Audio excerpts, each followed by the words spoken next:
New York Congressman Gregory Meeks, top Democrat on the Foreign Affairs Committee. Congressman, it's always a treat to have the opportunity to speak with you. First, I want your general thoughts and comments on what we've seen writ large from the president-elect as far as who he wants to see as being those that carry out his view for the next 4 years. Well, look, to me, it would almost be funny if it wasn't so serious.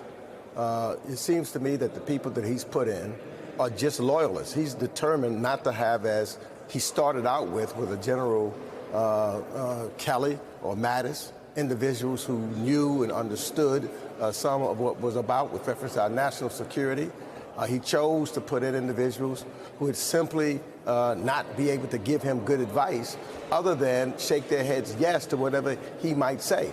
Similarly, as we saw in the past administration, when you saw the round table of individuals that just acceded to what he said and not challenged him. In the area of foreign affairs, you need serious people, experts that understand the substances that is going to be in a room that challenges a president, that challenges and to talk back and forth through sophisticated and difficult issues, not someone that's just going to be in there understanding what you want them to say and just say it so they don't have any focus on how to make sure that we're moving forward for our national security interests as well as working with our allies around the world.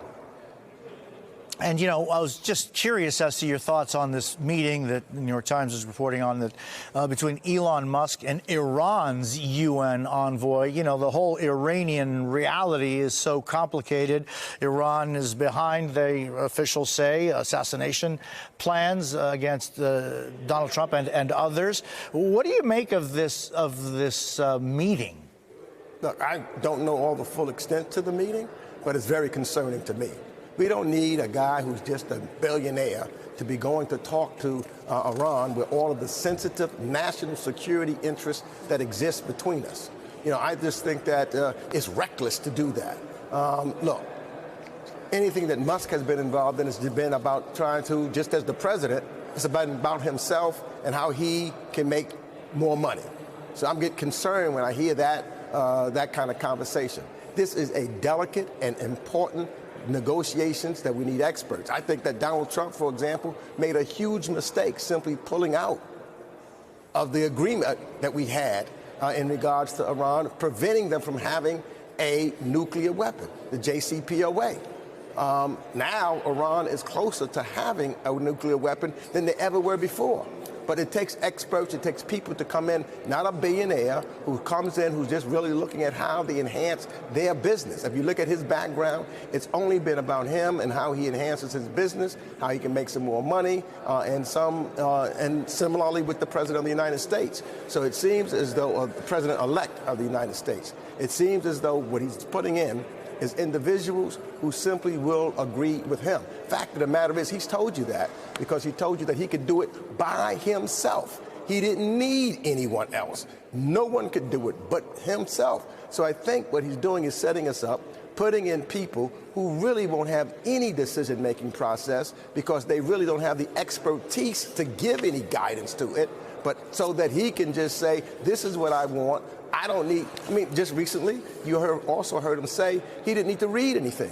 He never reads anything, by the way, but they wanted to give him a memo or something to read before going into a meeting. He said, I don't need to read anything. This is the guy that is re-elected president of the United States, and we know this because we've seen it before. So I think that we are in very serious danger here with reference to our own national security, with reference to our relationships with our allies, of which President Biden had secured. I got to tell you, when he first got elected, I said to a number of our allies, aren't you glad that we're back at the table? And they were very happy, but they did caution me. They said, for how long? But for how long? And now we've got issues, and they have issues, and I'm really concerned about it.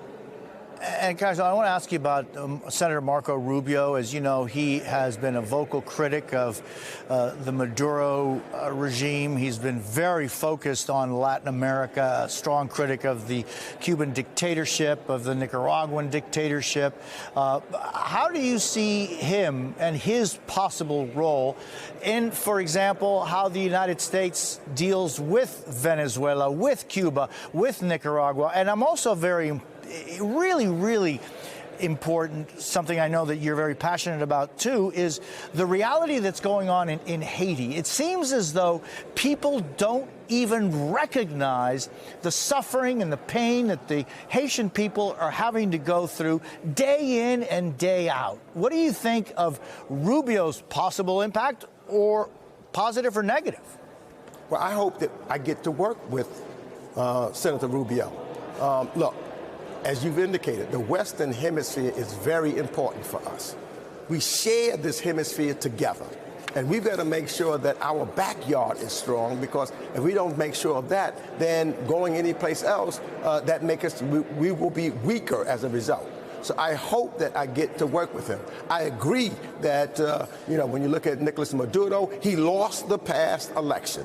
There's no question about that. And the people of Venezuela needs to have a voice so that they can live a better life in which they want to move forward. The people have spoken there. So I hope that we can work with Senator Rubio in that regards. It's not just going in and having military coups ourselves or trying to do anything of that nature, but trying to support democracy and working with our allies in the region. It's important that we work with the Colombians. It's important that we work with the Brazilians. It's important that we work with the Peruvians. It's important that we work collectively, because these are our friends and allies. And guess what? What happens in Venezuela doesn't just affect America. It affects all of us. So it's going to take all of us working in a collaborative way and to do that and having that dialogue and conversation. So I hope, that with Senator Rubio, I know that we don't agree on all things, but I'm willing to work with him so that we can make sure that we are taking care of our hemisphere and trying to resolve some problems and making sure that democracy and freedom prevails right here on our hemisphere. So I look forward to talking to him and working with him so that we can do something of substance and try to see where we can compromise, because I know we're not going to agree on everything.